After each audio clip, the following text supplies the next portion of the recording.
안녕하세요. 저에게는 친한 친구가 있어요. 그 친구는 고등학교 동창인데 제 성은 좀 특이한 편인데 그 친구도 같은 성씨라서 더 쉽게 친해지게 되었어요. 학교 내에서나 밖에서도 같이 공부하고 같이 만나 일상을 함께 하다 보니 친구들은 저놈들 남자끼리 사이가 보통이 아니라고 수군대기도 했을 정도였죠. 친구는 어릴 때 어머니와 둘이 살았는데 그 친구의 엄마가 식당을 운영하고 나서 장사가 잘 되어 제가 사는 동네에 있는 신축 아파트에서 가장 큰 평수에서 살았습니다. 친구 집 사정은 일과 있었고 저희 집은 반지하 월세로 살고 있는 상황이었습니다. 하지만 그 친구는 돈이 많다는 것을 자랑하거나 무신한 적이 한 번도 없었고 제가 돈이 필요할 때 제가 모르게 책이나 연습장 속에 지폐를 몰래 넣어두는 세심함까지 있었던 그런 친구였었죠. 그만큼 성심도 착하고 좋은 매너를 가진 친구와 친하게 지내다 보니 주위의 다른 친구들도 저를 부러워할 정도였습니다. 그리고 한 번은 고2 때 수학여행을 가게 되었는데 우리 집안 형편에 가당치도 않은 일이라 부모님께 말도 안 꺼내고 있었는데 친구 호중이는 제가 수학여행을 가지 않으면 자기도 수학여행을 가는 게 의미가 없다며 지 스스로 모은 용돈으로 수학여행비를 내줬어요. 저는 호중이에게 항상 고마운 마음을 가질 수밖에 없었습니다. 그렇게 고등학교를 졸업하고 호중이와 다른 대학을 갔지만 그 친구는 그 대학에서 새로운 친구를 사귀지 않고 오히려 저와 더 자주 만났습니다. 호중이의 엄마는 대학 시험 기간이 되면 저에게 특식을 해준다며 직접 운영하는 고깃집으로 오라고 해서 거나하게 상을 차려주시고는 했었죠. 그리고 호중이네 신축 아파트 비밀번호를 제게 알려주어서 아파트 커뮤니티 내에 있는 도서관을 이용할 수 있도록 배려해 주었었습니다. 저는 그렇게 호중이와 호중이 어머니의 배려를 받으며 생활을 했었죠. 이후 호중이는 저와 같이 입대하려고 했는데 사귀고 있던 여자친구가 다른 남자와 바람을 피웠다는 것을 알고 충격을 먹어 서둘러 공군에 지원하게 되었습니다. 하지만 모든 사실을 알고 보니 호중이의 여자친구가 바람을 피운 것이 아니었다고 하더라고요. 그때 만난 남자는 고종 사촌 오빠라는 것을 알게 되었는데 이미 그때는 영장이 나오고 난 후였습니다. 그리고 호중이는 엄마에게 부탁하여 내 통장에 용돈을 좀 넣어달라고 부탁하고 입대를 하게 되었죠. 그러던 중 어느 날 호중이의 여자친구에게 연락이 왔습니다.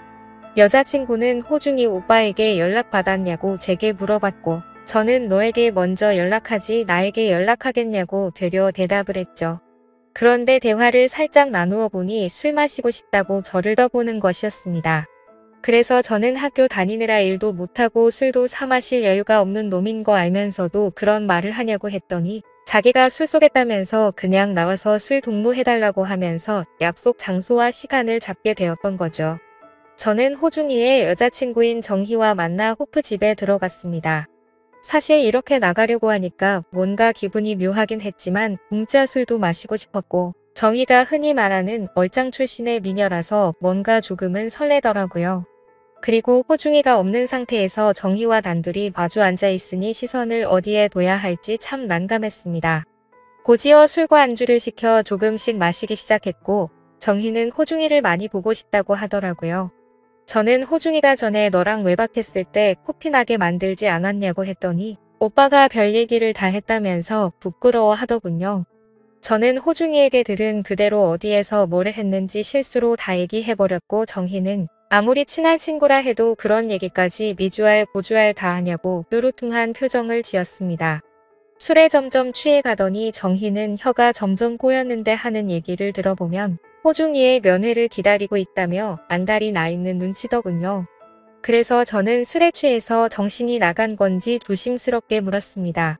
제가 호중이 대신 같이 있어줄까라고 물었죠. 그러면서 정희의 옆자리로 자리를 옮겨서 손을 잡았는데 제 손을 뿌리치지는 않는 것이었습니다. 호프집은 테이블마다 칸막이와 커튼이 쳐져 있는 그런 곳이었는데 결국 실수를 하고 말았죠. 제게 만약 몇만 원이라도 있었으면 편한 장소에서 함께 보내고 싶었지만 이런 곳에서 이러고 있다는 게 참 한심스러웠습니다. 그런데 오히려 정희는 갑자기 더 적극적으로 나오더니 자신이 계산하면 된다면서 저를 데리고 자리를 옮기게 되었고 둘 다 술에 취해서 결국 친구에게 해서는 안 될 짓을 하고야 말았죠. 사실 그때는 친구를 안 본 지도 오래되었고 별로 다른 생각은 없었던 것 같습니다. 사실 제가 그때까지 여자 경험이 전혀 없었던 터라 이런 상황에 다른 사람이 눈에 들어오지 않았던 이유도 컸던 것 같네요. 하지만 그날 이후로 내 베프의 여자친구와 사고를 치다니 너무 미안한 마음이 들었지만 정희의 미모를 보고 있으면 그런 건 다 잊혀지고 말았습니다. 그날 이후로도 정희와 연인처럼 자주 만났고 다른 커플들처럼 사랑을 키워나가기 시작하게 되었습니다. 그렇게 하루하루가 행복해서 그런 건지 시간이 쏜살같이 지나가더라고요. 그래서 호중이가 휴가를 나오면 정희와 함께 셋이서 같이 만나고는 했는데 뭔가 죄를 짓는 기분이 들었지만 또 그게 나름 스릴감이 있다고나 할까요? 정말 나쁜 생각이었지만 그때는 우정보다도 사랑에 눈이 멀어버렸던 것 같습니다. 사실 정희는 호중이와 헤어지고 저랑 사귀고 싶다고 계속해서 말을 했었는데 차마 친구의 여자친구를 뺏는 건 아닌 것 같아서 조금만 더 생각을 해보고 신중하게 결정하자고 계속 말리고는 했었거든요. 하지만 사람이 참 이기적인 건지 저를 놔두고 두 사람이 연인처럼 하하 호호 웃는 모습을 보고 있으니 질투심에 기분이 나빠지기 시작했고 제게 그렇게 잘해줬던 친구인 호중이가 조금씩 미워지려고 했습니다. 다들 생각하듯이 제가 이상한 거고 정신 나간 놈이라고 할지는 모르겠지만 이렇게 생각한 것도 제 나름 속사정은 있었거든요. 왜냐하면 사실 정희를 먼저 좋아했던 건 호중이가 아니라 저였습니다. 정희는 고등학교 시절 1학년 때 저와 같은 반이었는데 2학년 때 호중이도 같은 반이 되면서 셋이서 친해지게 되었거든요. 저는 여자에 대해서 아는 것도 전혀 없었고 고2가 될 때까지도 호중이에게도 말도 못한 채 속앓이만 끙끙 앓고 있었는데 어느 날 갑자기 두 사람이 사귀게 되었다면서 제게 말을 하더라고요. 그래서 겉으로는 축하해주는 척 했었지만 그 소식을 듣고 몇 달 동안 호중이도 보지 않았고 그 마음이 식을 때까지 돈이 없어서 매일같이 깡소주를 마시고는 했었습니다. 아무튼 이건 제 사정인 거고 호중이가 잘못한 건 없었던 게 맞다는 거 저도 잘 알고 있었죠. 그런데 두 사람이 웃는 모습을 보는데 갑자기 정희도 미워지기 시작했습니다. 제게는 헤어지고 저와 사귀고 싶다고 하더니 막상 호중이가 있으니 저를 본 채 만취하는 듯한 기분도 들었고 저와 사귀게 되더라도 지금 저 모습처럼 다른 남자와 놀아날 것 같다는 생각이 들더라고요. 사실 그런 모습을 보고 나서는 제 마음도 돌아서게 되었던 것 같습니다. 그리고 제 성격도 참 희한한 게 그런 모습을 보고 있으니 뭔가 모를 복수심이라고나 할까요? 그런 마음이 들었습니다. 사실 정희에게는 정희만큼이나 예쁜 1살 어린 여동생이 있었는데 고등학교 시절부터 가끔씩 보다 보니까 서로가 어느 정도는 친했었던 거죠. 그날 정희는 호중이와 나가버렸고 저는 혼자 집에 가려다가 저도 어디서 생겨난 용기인지 모르겠지만 정희 여동생 정아한테 술이나 한잔 하자고 연락을 하게 되었습니다. 아마도 그때 당시에는 술에 만취해서 기분이 나빴던 탓에 그랬던 것 같네요. 그러자 생각보다 쉽게 알겠다면서 제가 있는 술집으로 온다고 하더라고요. 그래서 결국 저는 만취한 상태로 정아를 만나게 되었고 정아도 근처에서 술을 마시다가 왔는지 조금은 취해서 왔었습니다. 서로 취한 상태에서 술을 마시다 보니 별의별 말을 다 하게 되었고 정아는 충격적인 고백을 하더라고요. 사실은 학창 시절 때부터 저를 좋아했었는데 제가 너무 무심하고 철벽 방어를 치는 것 같아서 자기를 싫어하는지 알았다고 했습니다. 그래서 저는 절대 그런 거 아니라고 말을 했고 나도 사실 너를 좋아했었다고 말했고 그날부터 사귀게 되었었죠. 그렇게 며칠 뒤 정희한테서 연락이 오더라고요. 다짜고짜 온갖 욕을 해대면서 네가 이럴 수 있냐고 하는데 눈치를 보니 정아가 저와 사귄다는 걸 말한 것 같았습니다.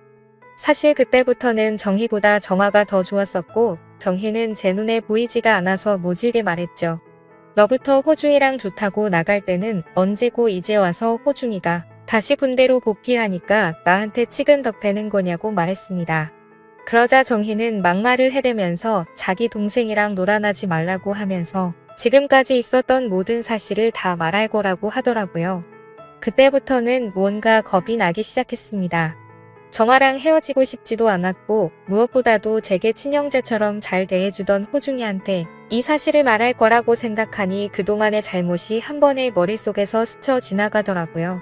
어쩔 수 없이 저는 정희에게 거짓말로 어르고 달래면서 사실 질투심에 그랬다고 하면서 화를 풀어주었습니다.